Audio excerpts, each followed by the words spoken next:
How's it going, Mike? Hey, Murph, how's it doing? Pretty good. Ready to play some King of Dragons. Oh, yeah. What is this game? So this game is an old school kind of beat 'em up.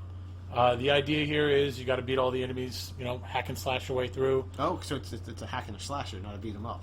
Well, kind of, I guess. Is there any magic involved? There is magic. You can't have dragons without magic. I mean, yeah, obviously. So let's get started here. Let's do it. So I'm gonna be. You should be the elf. So this looking at these character classes, we only got like 8 seconds. This looks like old school D&D character classes. Oh yeah, totally old school. You have the elf, which is a ranger, wizard, magic, of course. The human fighter is kind of like your mid-range guy. Mm-hmm. Also on there, you have the cleric, who's a big, beefy tank. All right. And lastly, you have the dwarf, which is a really high-risk, high-reward character. Interesting.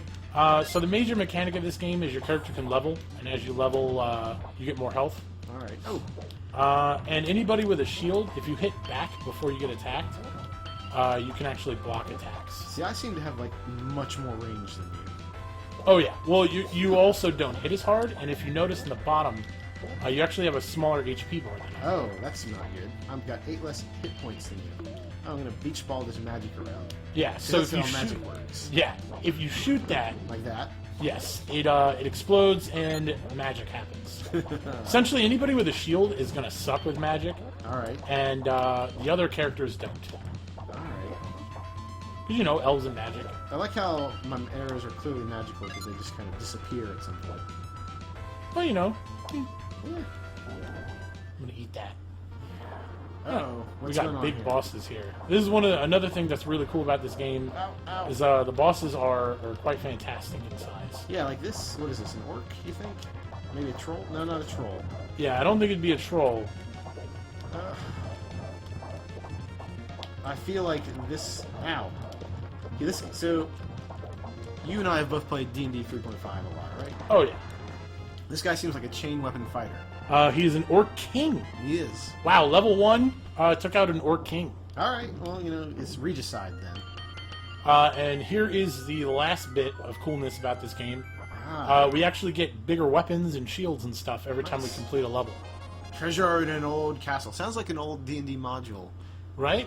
Have you ever played any of those old D&D modules, Mike? Most of my experience comes from Pathfinder, Uh-huh. which is modeled after 3.5, as you know. Right. And Oh, I it trapped froze you me. there. That was my fault. Yeah, it happens. As the ranger, it's kind of you're the Aragorn, I'm the Legolas, I'm the cool one. I mean, depends on how you look at it. If you look at it the correct way. But yeah, so you've mostly played Pathfinder.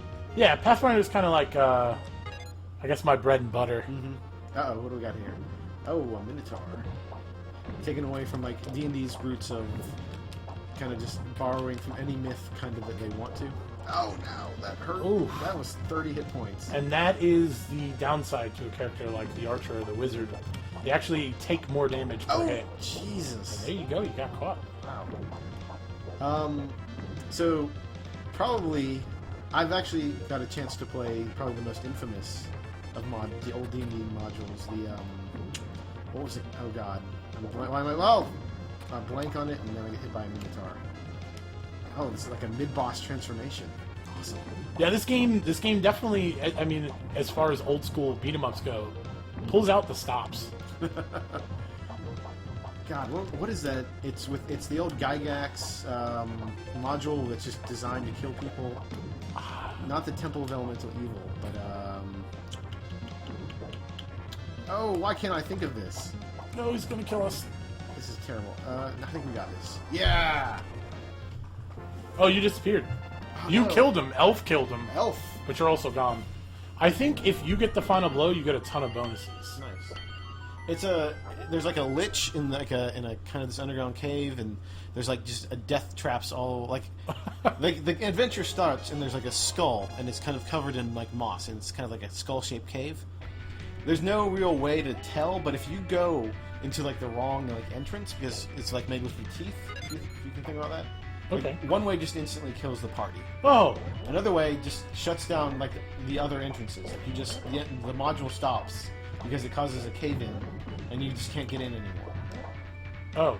And then I mean one of them is just a dead end, and like the other one is like, oh, this is the actual entrance, and there's no real way to like figure it out. Sounds like a good start. Yeah, it's a terrible module. Like it is the worst kind of like. What happened? Like, did he have like a bad day and then he was like, you know what? So the idea was that it was for tournament play. Oh. So it was kind of how far can you're never really supposed to get through it, I guess is the idea. But shoot. I love it. But yeah, it's just supposed to be a meat grinder. It sounds like it. It is. Like you're just supposed to bring like 5 characters or something like that. Oh, here we go. We actually played with just like lives, like old school like Nintendo lives. Because like you would walk down the hall and there'd be like a pit trap, and they like at the bottom of the pit trap is a poison spike that kills you instantly. Like no save. This is like old school. No save. Yeah, this is old school like D&D, not even an edition. Wow. Yeah. I've actually never played that old school, so I'm used to things like saves and stuff. Yeah. The aspect of no save scares me. That's insane. I mean, it was a different time. It was back. It was back before players cared if they died or not. No, they did. It was just like so. I'm gonna go on a design rant here. So like the reason why, and some people obviously are going to disagree with this, but gaming design is technology, right? So we just hadn't developed the technology back then. It's kind of like complaining about, well, I didn't have a cell phone. Well, we didn't develop the technology for saving throws. I can understand what you mean, right? Mm-hmm. Like, since it had never been done before, why would you think of it? Right. But I could also see the argument that, like, you really think about it. Oh, I got caught. You think about it from like a perspective, like, right, of whenever you design something. League of Legends, something that they do right is that the one of the lead designers there said, whenever you design something, you should really think about it not only from the person that throws the attack, but as the person that receives the attack. Right. Like, what can I do to dodge this? Or does this feel okay? Like, obviously you want the move to be like, wow, that really punished me, but you also want to give them the ability to feel like they can be smart about it. Right. Well, and like this was just a time when game design was done by like 1 or 2 guys. I mean, it still is done by 1 or 2 guys, but it's hard to. No. But I can understand, right? Like stuff like that happens nowadays. There's definitely mimic. Oh no! How's it? Oh God! I was trying to. Oh, don't get in the poison. Whoa, that thing. Wow! Like that is something that would happen. That's D&D first edition right there. Yeah. 10 out of 10. 10 out of 10. What was your first D&D character? My first character was an old wizard. An old. Mine was a wizard too. So I got the character idea from Final Fantasy IV. Oh wow! So Tella. Yeah, the guy who has like Alzheimer's almost. And the idea was that every once in a while, my character would cast a spell that I didn't mean to cast. Ended up not turning out as cool as I wanted it to. No. Almost got me killed quite a few times, as you might imagine. Yeah. But it was very interesting, and it was in 4th edition, and we only played for, like 2 sessions after the character creation session. Yeah. Zombies attacked this hotel that my character was staying in, or inn rather, to stay within the times. And half elf woke me up, and I was told that like half elves would probably be perceived as like lower class in society. So I thought he was like, supposed to get me my bag, and like I was like, get me a water, and I was acting all crotchety and old, and I wasn't like, he wasn't being like blatantly like mean or anything. He was just old, and he was just, he was racist grandpa. I guess in a sense, it was more or less like he was just too old, and he just didn't really like, and he's like trying to tell him like, hey, there's zombies, like we're about to get attacked. The undead have been awakened by some necromancer. And, as he starts to talk, I whack him with my staff. And I'm like, you don't yell at somebody when you wake them up. Go get me a water. I want to wash up. A wizard never goes unprepared or something. And just completely silly. And I had everybody laughing, and it was just so much fun that I was like I love this game. D&D is the jazz. It captures you pretty easily. Oh, the guy I guess he was in the Hydra, or he was a Hydra. Sometimes you get a little mad, you become a Hydra. It happens. Actually, my first character kind of ended in was a wizard, and also ended in an inauspicious way. Okay. I think it was D&D 2nd edition. Okay. And I was just like, play a wizard. And for some reason, I just really fixated on the familiar part. And I was like, can I have like a land fish? And my DM was like, oh, sure. So one of my bonus languages was like, oh yeah, I can talk to fish. I took all kind of like aquatic spells, which at level 1 are not all that many. So I was like a fish wizard. A fish wizard? I mean, I didn't... You're like a Murloc wizard. Yeah, kind of. This was pre-Murloc. This was... Yeah, I mean... Oh, look! Yo! Oh, fish. What are the chances? Yeah, man. Watch out every time you... Oh! I saw... He just served me up. Oh, ow. But yeah, this to date me, this was about the same time that South Park was premiering. So... Ooh. It's all good, Murph. Yeah, every time you hit them, they're going to jump back up with that little jump attack. Okay, I should probably not get hit by that. Or just shoot them out of the air. Yeah! There you go, you just saved me. He's about to drop it down on me. So that was your first character. What was your favorite D&D character? My favorite character, silly enough, I've always been terrible at coming up with names. Mm-hmm. So, one of my favorite characters I modeled after League of Legends. All right. Which I was just kind of getting into really at the time. Do you want that food? Yeah, I'll take that food. So, I named him Heimendinger, and he was my second wizard. Nice. And the idea was... What is this harpy doing? What's he doing? Oh. To me, my arrows. No, Heimendinger. Ooh, Whoa. Put a marker there. Let's not do that ever again. Yeah, we need to edit that part. Yeah. Anyway, let's just say, guys, that he said something he probably shouldn't. I'm just gonna blank. We'll figure it out. No. It's cool. We can keep this in. Just that one part. Just leave out, and then they'll have to wonder what curse word you said, because the idea is we want to keep this PG-13. Right. Exactly. And I said.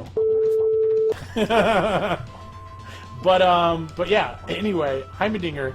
And with Heimendinger, he's essentially a little furry bear.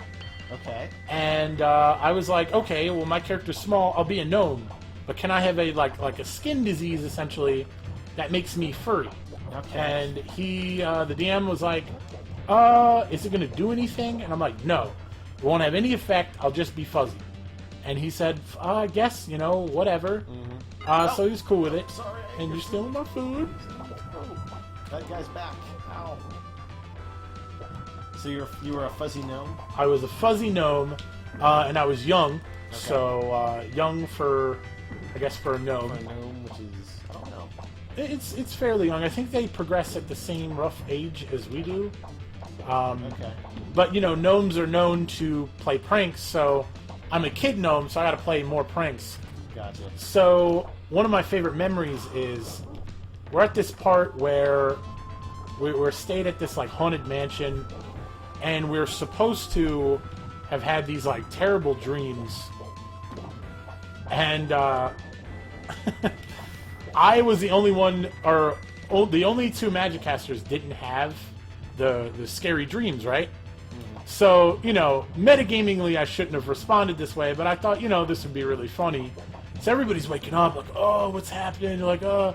So my character just gets up all happy and jazzed up. So I roll a perform check, and I start dancing. I roll a natural 20.